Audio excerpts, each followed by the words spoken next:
kako ubaciti slike u post. Evo, ima više načina za to. Moj najomiljeniji je da prvo sliku uploadam na server. Dakle, počinjemo od FileZilla FTP menadžera, ulazimo u glavni folder. Evo, nekad vam zna zablokat veza sa FTP menadžerom, onda u gornjem lijevom uglu imate dvostruku strelicu, jedna je plavo desna, zelena je lijevo. S time refreshate vezu i onda tek možete ući u glavni folder. Znači, evo ovdje recimo ja idem sad u public HTML folder, otvara mi se, to je moj glavni folder, inače sve uploadate u public HTML folder i ovdje su svi folderi od WordPressa.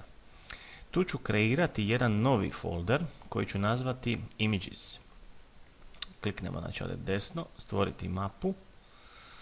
Vidite piše public HTML i nudi vam ime nove mape. Recimo. Što znači da kad ukucam moju adresu, u ovom slučaju je to primjer.comlu.com, onda ova crta kosa, images, otvorit će se folder u browseru gdje su smještene sve slike koje su tu ubačene. Evo, znači stvaramo tu mapu i stvori se tu mapa, evo ga, images. Ulazimo u tu mapu i sad tu mogu bacivati sve slike koje želim. Evo, ja sam ovdje pripremio jednu sliku. Pazite da vam slike ne budu prevelike. Znači, ako su prevelike, trebalo bi ih prije toga malo smanjiti.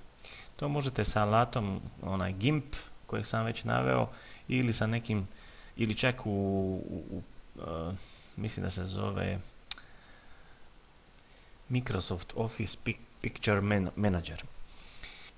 Ok, evo sad idemo prebaciti ovu sliku, znači stisnem lijevi miš, držim ga i prenesem u ovaj folder.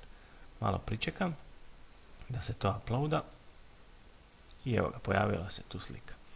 Dakle, ovdje vidimo naziv te slike, to će ujedno biti i nastavak URL-a kojeg ćemo kasnije ću malo objasniti.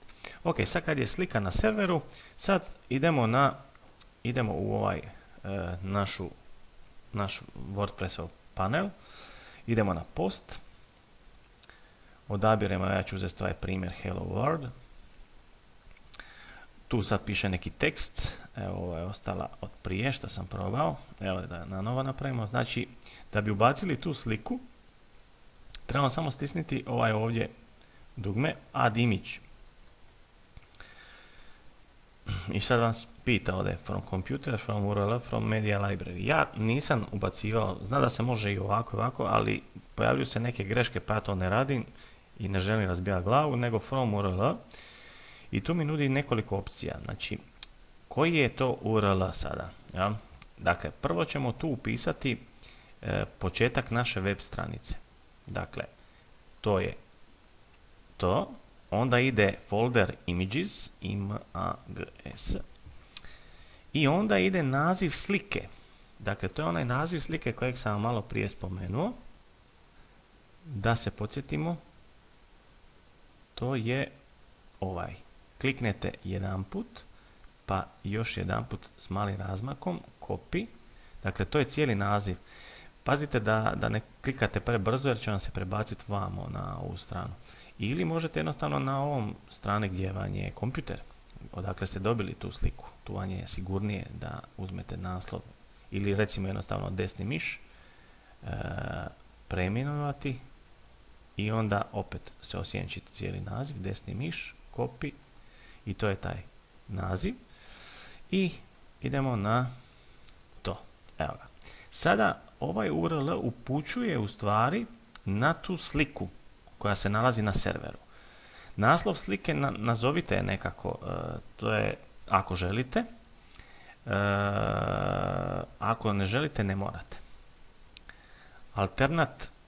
Alternat tekst je vrlo važan, po tome vam Google nalazi slike kad neko pretražuje sliku nečemu. Recimo, Ja ću nazvati ovu mini. Evo ovdje možete izabrati u postu da li želite da vam slika bude u centru teksta, gore lijevo, u centru gore ili desno. Evo ja ću staviti najčešće ovaj slučaj. Link image to, ako želite da vam se ta slika otvara u onom originalnom veličini, onda možete staviti ovaj isti link ovdje. Ja to neću, ili dovoljno kliknite link to image, on će sam prekopirati. Jel? Evo recimo sad ćemo, nek ostane. Insert to post.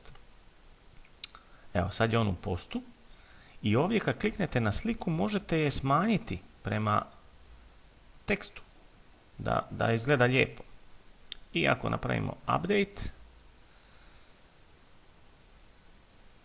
malo pričekamo i idemo pogledati kako post izgleda.